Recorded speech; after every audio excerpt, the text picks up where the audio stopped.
Hello viewers, good afternoon. మనకి computer అప్లికేషన్స్లో చాలాసార్లు most కామన్గా కనిపించే ఒక ప్రాబ్లమ్ని ఈరోజు ఈ వీడియోలో ఎలా సాల్వ్ చేయాలి అన్నది క్లియర్గా ఎక్స్ప్లెయిన్ చేస్తాను. అయితే నేను ఏ వీడియో చేసినా ముందుగానే ప్రిపేర్ అయితే అవ్వను. అప్పటికప్పుడు నా రెగ్యులర్ కరికులంలో నేను చేసే యాక్టివిటీస్లో ఏవైనా కంప్యూటర్ అప్లికేషన్స్ గురించి వీడియో చేస్తే బాగుంటుంది అనిపిస్తే ఆ వర్క్ అప్పటికప్పుడు చేస్తూ వీడియో చేస్తాను. సో నాకు ఎన్వైర్న్మెంట్ బాగా కంఫర్టబుల్గా ఉండదు and at the same time timings కూడా కంఫర్టబుల్గా ఉండవు. సో ఏదేమైనప్పటికీ కూడా మనం అకాడమిక్ వీడియోస్ చేసేటప్పుడు ఎన్వైర్న్మెంట్ కంఫర్టబిలిటీ చూసుకుంటే వర్కౌట్ అవ్వదు. సో మీకు డిస్టర్బెన్సెస్ ఉంటే వాటిని ఇగ్నోర్ చేయండి, ఓన్లీ కంటెంట్ మీద కాన్సన్ట్రేట్ చేయండి. సో ఇక్కడ నేను ఒక సెల్ ఉంది, ఆ సెల్లో కంటెంట్ని టైప్ చేస్తున్నాను. సో ఇలా టైప్ చేస్తున్నప్పుడు మనం బట్ న్యాచురల్గా కర్సర్ అనేది పాయింట్అవుట్ చేస్తాం. చూడండి, ఇక్కడ నేను కర్సర్ పాయింట్అవుట్ చేశాను. ఇక్కడ సబ్జెక్ట్ నేమ్ వచ్చేసి HRPM అన్నది టైప్ చేశాను. ఆ తర్వాత మనము ఈ కంటెంట్కి కింద ఇంకో లైన్ రావాలి అంటే బట్ న్యాచురల్గా ఏం చేస్తాము, ఇదిగోండి కీబోర్డ్లో మనము జస్ట్ ఎంటర్ అన్న బటన్ని ప్రెస్ చేస్తాం.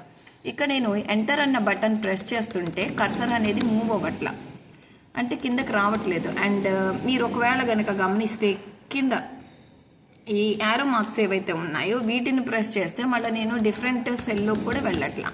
సో ఇలా జరిగినప్పుడు మనం కర్సర్ పాయింట్ మూవ్ చేయడానికి ఏం చేయాలి అంటే నార్మల్గా ఎంటర్ అనేది ప్రెస్ చేయకుండా దీనికి ఈ విండోస్ అయితే ఒక ఆప్షన్ ఉంది, అదేంటంటే alt button plus enter button. ఈ alt button and enter button సైమల్టేనియస్గా మనం ప్రెస్ చేస్తే ఇప్పుడు కర్సర్ మనకి డౌన్ అవుతుంది. చూడండి, ఇక్కడ నేను మళ్ళీ నా నేమ్ అనేది టైప్ చేయగలుగుతాను, SHARMILA.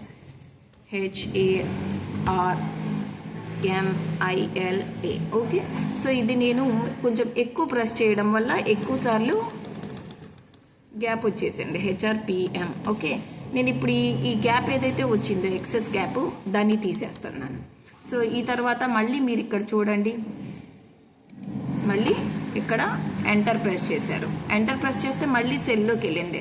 అంటే మీరు ఇలాంటి చోట ప్రతిసారి కూడా ఇక్కడ కర్సర్ మూవ్ అవ్వాలి అంటే ఏం చేయాలి అంటే ఒకటి ఆల్ట్ అనేది ప్రెస్ చేయాలి అండ్ ఎంటర్ అనేది ప్రెస్ చేయాలి. ఇప్పుడు చూడండి మళ్ళీ కిందకు వచ్చేసింది కర్సర్. సో మీరు బట్ న్యాచురల్గా ఇక్కడ ఏదైతే అదర్ కంటెంట్ టైప్ చేయాల్సి ఉంటుందో ఆ కంటెంట్ యాజ్ యూజువల్గా మీరు టైప్ చేయొచ్చు. సో ఐ హోప్ ఈ వీడియో మీ అందరికీ యూస్ఫుల్గా ఉంటుంది అనుకుంటున్నాను. ఒకవేళ నచ్చితే లైక్ చేయండి, అలాగే ఛానల్ని ఇప్పటి వరకు సబ్స్క్రైబ్ చేయకపోతే సబ్స్క్రైబ్ చేయాలి అనిపిస్తే సబ్స్క్రైబ్ చేయండి. Thanks for watching.